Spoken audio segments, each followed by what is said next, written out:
आशीर्वाद दिलन बार बार प्रणाम। माई हम सुनले बानी पढ़ले बानी कि तहर कृपा के करा को भइल बा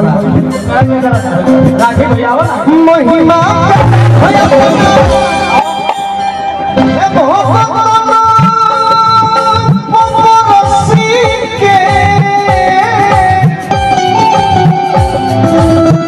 तुलसी के तरलू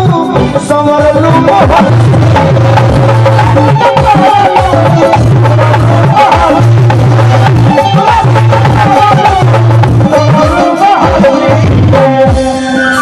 आज जौना साउंड को हम दावा करिए पूरे बिहार में फेमस हम ना को लेकिन हम दिल से नाम जपीला शिव डब्लू साउंड पशुपत भैया डुमरी जहाँ के कुंवर जी आज भोजपुरी नारदी भी जहाँ के नंबर 1 ब्यास है उनका गांव के ही साउंड अपना पूरे यूपी बिहार में नाम मचौले बा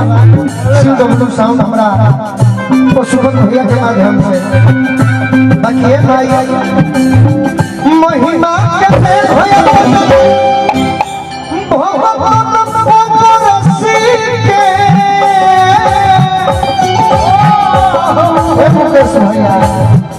तुलसी के तरलू सरलू